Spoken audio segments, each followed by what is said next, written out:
Olá meus irmãos, sejam muito bem-vindos ao canal Caráter Cristão, meu nome é Roberto Castilho, estamos aqui com mais um vídeo para o Testemunhos para a Igreja, hoje os capítulos do 9 ao 11.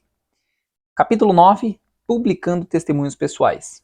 No capítulo anterior a esse, capítulo 8, na verdade os testemunhos 13, né, que esse é iniciando o testemunho 14, Ellen White falou ali sobre alguns problemas, alguns testemunhos pessoais.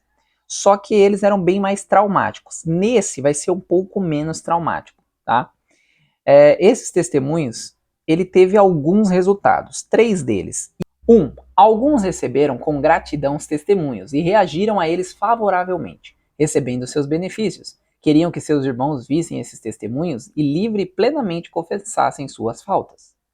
2. Outros reconheceram que os testemunhos a eles dados eram verdadeiros, mas depois de lê-los, puseram-nos de lado para guardar silêncio, enquanto não realizavam senão pequena mudança de vida.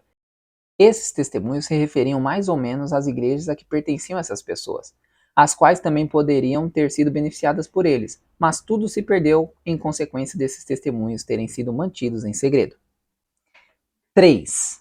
Outros ainda se rebelaram contra os testemunhos. Alguns desses reagiram com espírito crítico, outros manifestaram amargura, zanga e ira, e em retribuição a meu trabalho e lutas para escrever-lhes os testemunhos, voltaram-se contra nós para prejudicar-nos o mais que pudessem, enquanto outros ocuparam muito o meu tempo em entrevistas pessoais para derramar em meus ouvidos e em meu ferido coração suas queixas, murmurações e justificativas próprias, talvez apelando para a própria compaixão com pranto e perdendo de vista suas faltas e pecados.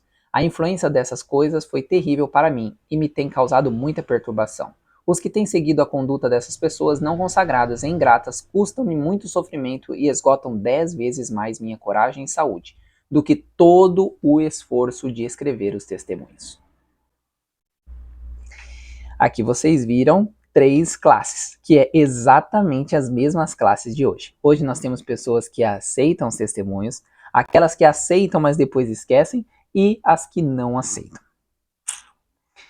Ellen White ainda diz que ela sofreu muito com isso, né? E esses testemunhos, infelizmente, pois as pessoas queriam desculpar o pecado e não aprender a abandoná-lo. E ela termina o capítulo dizendo: nenhum entre 20 daqueles que têm boa reputação como adventistas do sétimo dia está vivendo de acordo com os abnegados princípios da palavra de Deus. Nenhum em 20. Que Deus tenha misericórdia de nós. O capítulo 110 fala sobre o Instituto de Saúde. Bom, meus amados, no início desse capítulo, Ellen White já adverte que ela tinha avisado que o Instituto poderia ser bênção ou maldição dependendo da forma errônea que o conduzissem. E foi o que aconteceu. Se as coisas tivessem tomado um rumo errado para prejuízo da vida preciosa e da causa em geral, quanto mais cedo fosse isso notado e corretamente tratado, melhor.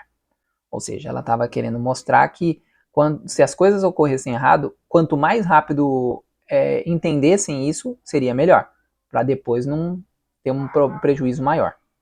A questão é que eles colocaram o Instituto com a questão de acionista, e isso fez com que as pessoas ficassem injetando dinheiro ali para lucros e não para o avanço do Evangelho. Essa gente pobre e aflita deve ser ensinada que quando se queixa do seu destino e murmura contra os ricos devido à cobiça, comete um grande pecado à vista do céu. Isso é importante porque muitas pessoas pobres, elas ficam, olha aquele rico, olha aquilo outro. E aí cria a cobiça e eles acabam não indo para a Canaã Celestial. Então a gente tem que tomar cuidado com essa questão de rico e pobre.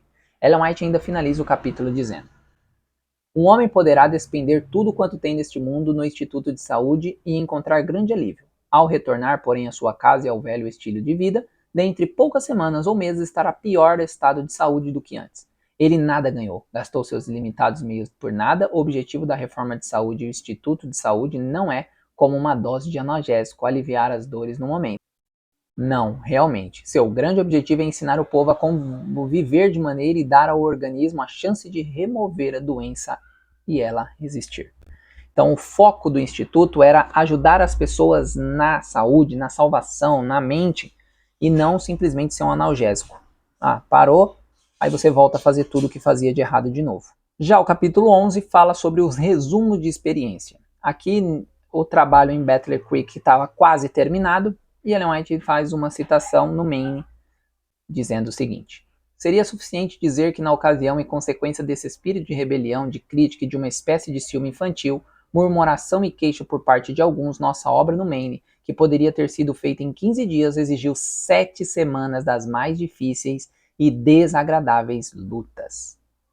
Ou seja, o nosso empenho em ser um Israel lá do Egito, lá daquela Israel do deserto, fez com que Ellen White ficasse, ao invés de 15 dias, 7 semanas. Deus tenha misericórdia de cada um de nós. E nos vemos no próximo vídeo.